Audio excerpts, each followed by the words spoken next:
Kadang ada fase dalam hidup yang berjalan tanpa banyak penjelasan, seperti langkah di jalur panjang yang tetap diambil tanpa banyak kepastian. Perjalanan tidak selalu dimulai dengan kesiapan, kadang hanya bermodal niat dan sedikit bumbu nekat. Namun, tidak semua yang dijalani harus dipahami sejak awal tujuan. Ada yang cukup dijalankan sambil belajar bertahan di setiap langkah perjalanan. Hingga akhirnya, di balik lelah sepanjang jalan, kita selalu bisa menemukan kenyataan, bahkan pemandangan yang tak pernah terbayangkan. Memberi pemahaman bahwa tidak semua keindahan hadir secara instan. Ada proses yang harus dijalani, ada perjuangan yang harus dituntaskan sepenuh hati. Tak dijalankan begitu saja, tapi diawali niat dan tekad yang dalam. Maka inilah part 3 Yafi Bagi Narasi episode 6. Bercerita tanpa bersua, berkarya tanpa jumawa, berbagi story yang semoga jadi inspirasi. Ini dia.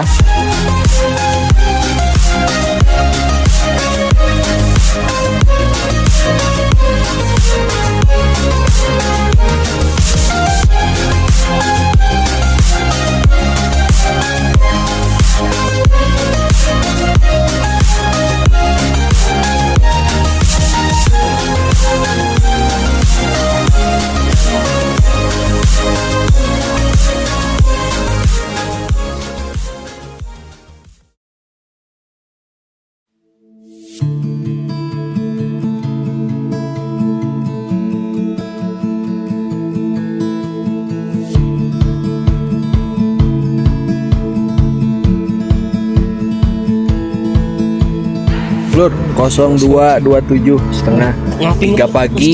Sekarang siap-siap summit. Mantap.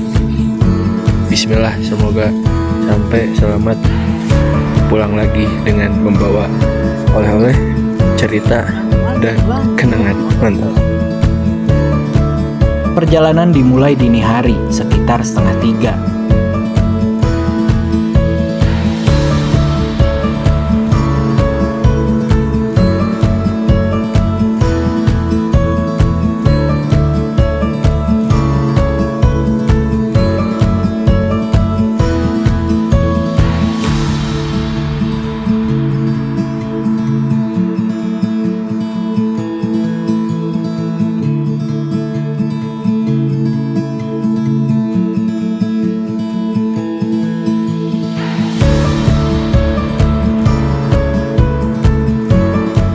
Langkah terasa lebih ringan tanpa beban karir di punggung, tapi tidak untuk semua orang.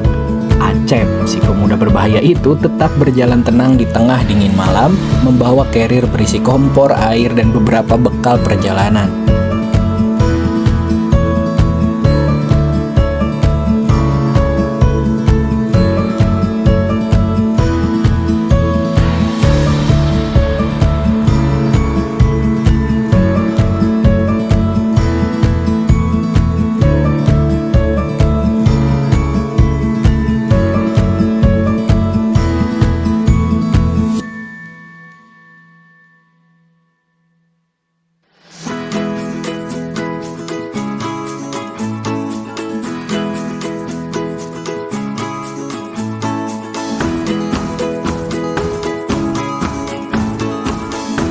Kami melangkah sedikit demi sedikit. Sejujurnya di titik itu paha mulai terasa nyeri.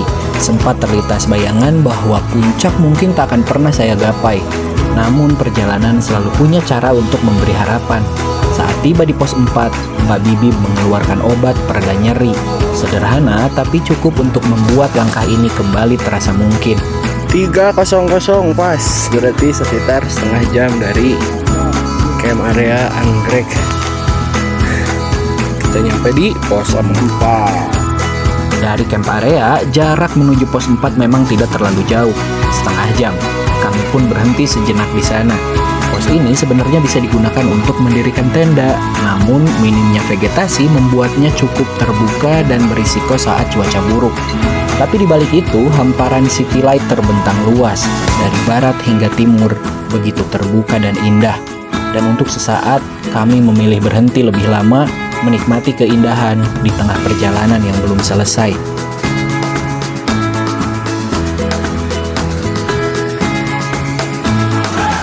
17 menit semenjak tadi nyampe pos 4. Ini kalau misalkan siang indah banget lur, hijau-hijau gitu, gila. Dari pos 4, jalur mulai berubah. Tanjakan terasa lebih curam, menuntut napas untuk benar-benar dijaga. Dengan pencahayaan seadanya dari headlamp, kami melangkah perlahan sambil sesekali berhenti.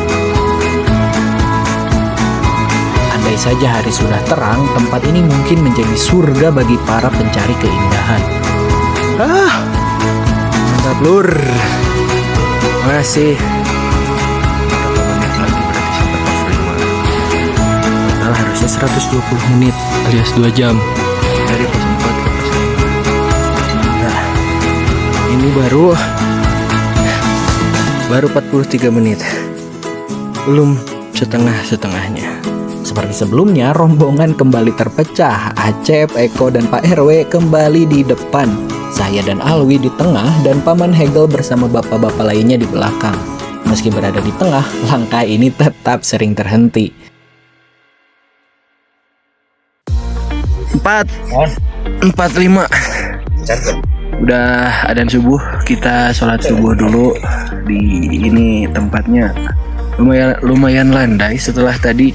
Ayo nektak. Jadi kita sholat dulu, tidak lupa kewajiban, kemudian gas lagi sekitar beberapa belas menit atau 20 menit lagi sampai pos 5. Hingga akhirnya kami tiba di pos 5 saat waktu memasuki subuh. Kami berhenti menunaikan sembahyang subuh sambil melihat semburat arunika yang mulai muncul perlahan.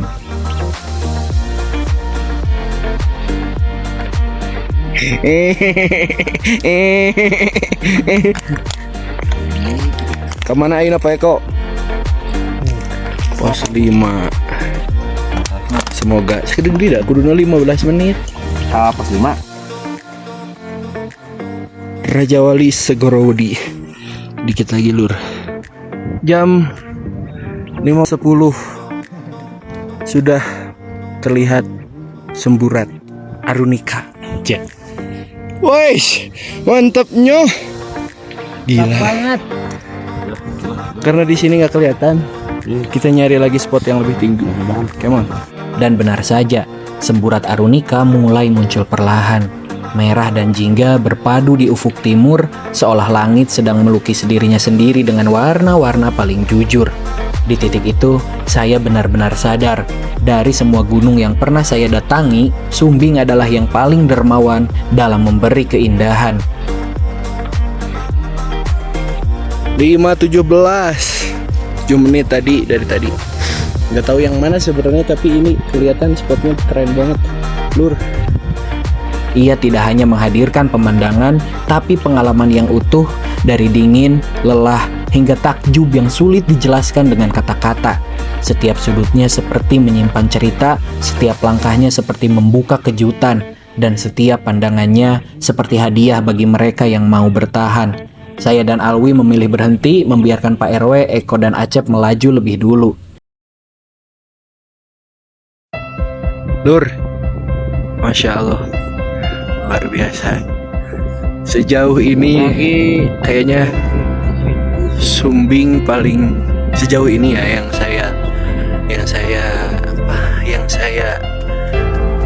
saya datangi. Kayaknya Sumbing paling mantap sih Pak. Gila, lihat. Ini bulat guys. Aduh. Nih ya. Nih lihat videonya. Ser. Di hadapan kami ada gundukan tanah yang sedikit lebih tinggi, sederhana tapi sempurna sebagai tempat untuk menyaksikan segalanya. Dari titik itu, matahari akhirnya benar-benar muncul. Cahaya pertama menyentuh bumi, hangatnya perlahan mengusir dingin yang sejak tadi menemani. Kami hanya diam, tidak banyak kata, tidak banyak suara, hanya rasa yang penuh dan mata yang mencoba menyimpan sebanyak mungkin keindahan. Entah kenapa, di tengah hati yang sempat kusut oleh banyak hal, justru di tempat ini saya menemukan ketenangan. Gila. Masya Allah. Keren. Dilihat. Merahnya sampai sini, guys. Luar biasa. Masya Allah. Luar biasa. Mantap.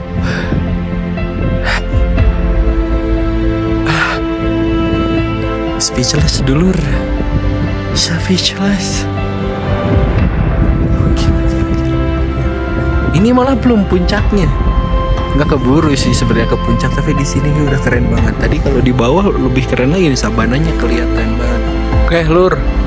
553 dikit lagi menuju Segorowedi. Kirain yang tadi Segorowedi. Segorowedi ke sini. Basecamp balik lagi. Ya, gitu.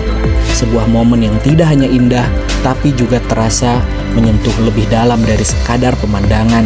Dan untuk pertama kalinya, saya benar-benar merasakan satu hal yang sulit dijelaskan. Merinding di Sumbing. Karena kita berdua nih sama Alwi nih ketinggalan. Dan ketinggalan sih tadi fotoan dulu. Jadi kita nggak tahu sebenarnya tadi jalurnya kemana. Tapi kita juga nggak tahu apakah kawah makam tuh yang ini. Gila, keren banget guys.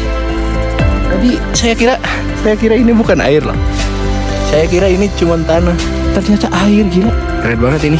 Asli Sumbing sejauh dari yang saya datangi, gunung-gunung yang saya datangi, kayaknya yang menyimpan banyak indahnya Sumbing sih. Keren. Sepadan lah sama hujan-hujanan kemarin. Setelah dirasa cukup memberi makan mata dengan keindahan, memberi makan hati dengan ketenangan, dan memberi makan galeri dengan foto-foto menakjubkan, kami berdua akhirnya lanjut berjalan.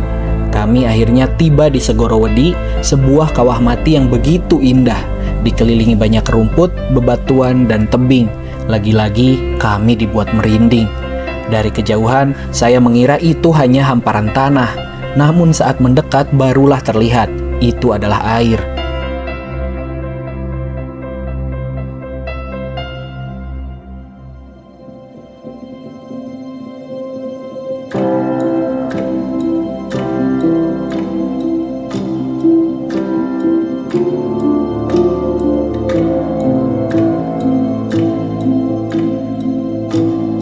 Niat hati pengen cepet-cepet jemput Acep, ARW, dan Eko, tapi spotnya enak banget buat ngopi dulu.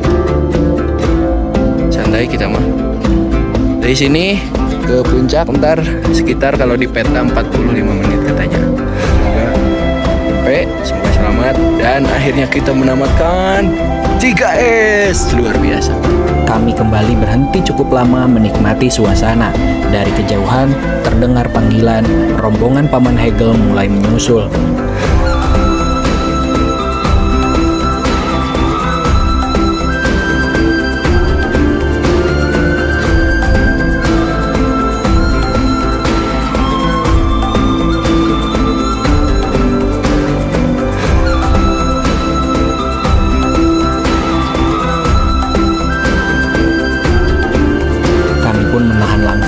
Memilih kembali berjalan bersama.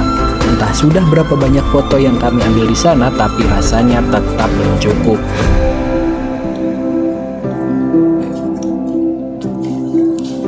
Mim.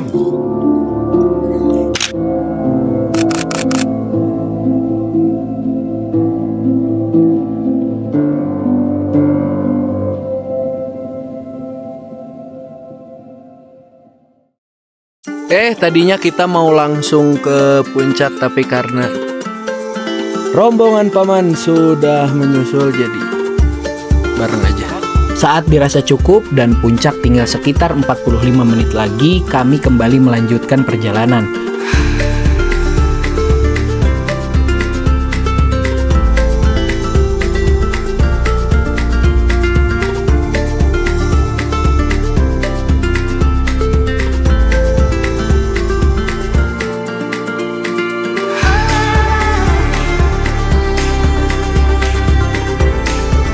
Dan betapa terkejutnya kami karena selain dari banyaknya keindahan, tapi Sumbing juga tidak sedikit memberi tantangan.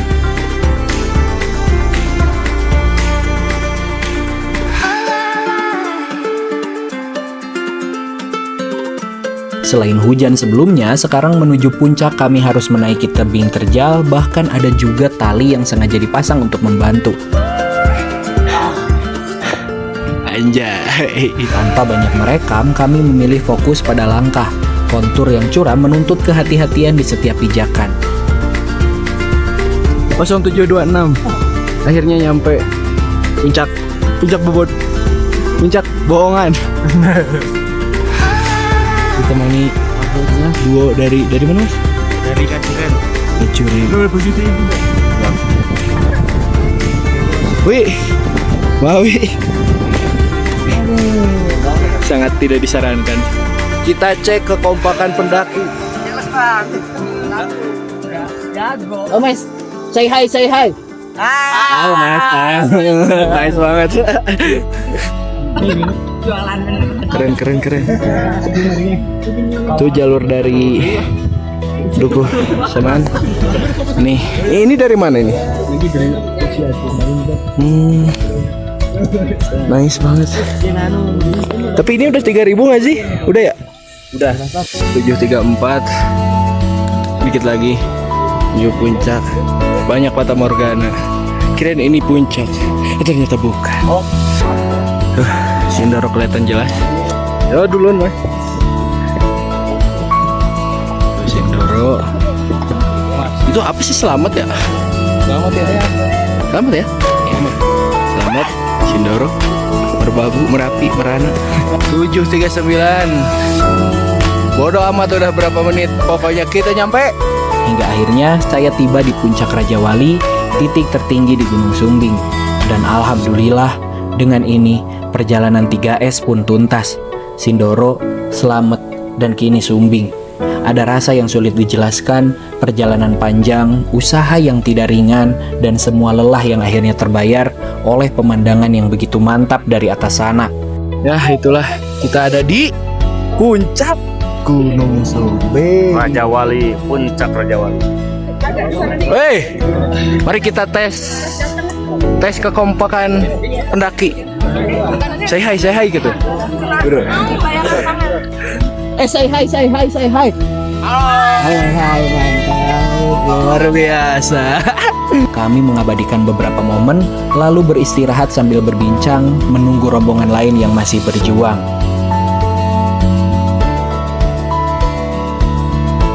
Oke, akhirnya tamat juga apa Cep?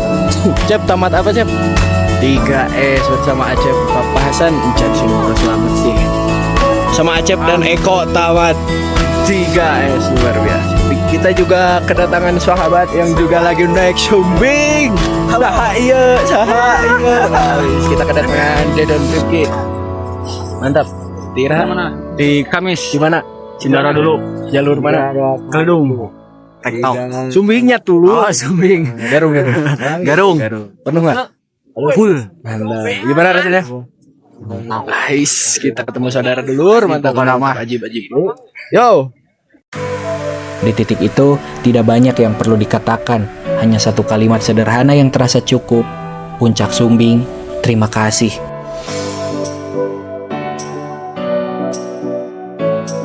Dah Wilujeng Sumbing di puncak Raja Wali. Mantap. Alalan, Pak Bibib, Pak Imam, Paman Hega, Pak Barok tadi udah. Nice. Last man. Mantap, Paman. The last man. Nice. The last man standing. Satu persatu rombongan akhirnya tiba di puncak. Setelah lengkap, kami kembali mengabadikan momen, berbincang, tertawa, dan bersyukur.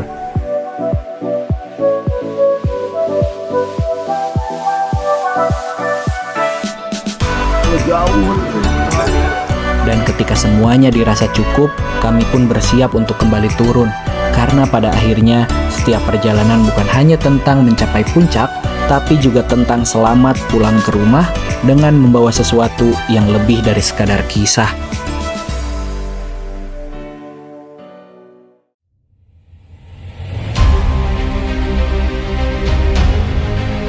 Barangkali kita sering merasakan ada fase dalam hidup yang datang tanpa banyak penjelasan, di mana segalanya berjalan namun tidak sepenuhnya memberi ketenangan.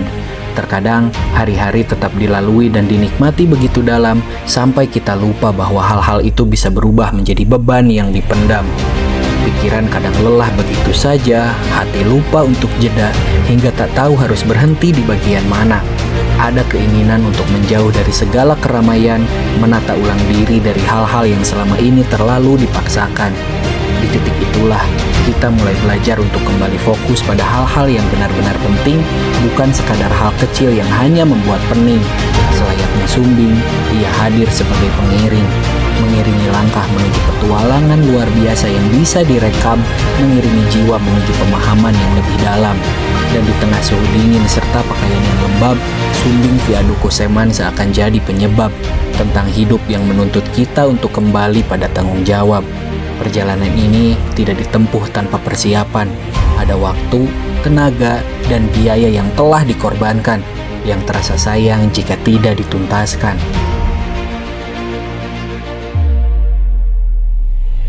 Maka pada akhirnya, bukan hanya perjalanan yang harus diselesaikan, tapi juga diri yang harus kembali diingatkan bahwa banyak hal dalam hidup perlu dikorbankan demi sesuatu yang lebih besar untuk dituntaskan. Tanggung jawab menjadi penting yang seharusnya cukup membuat kita merinding. Merinding jika kita lepas kewajiban, pun merinding jika kita tak pernah menemukan kedamaian. Dari merinding di Sumbing, tetaplah fokus pada hal penting. Tetaplah tahu batasan diri. Tetaplah cari kedamaian hati. Dari yang sejenak menepi, Ahmad Yafi.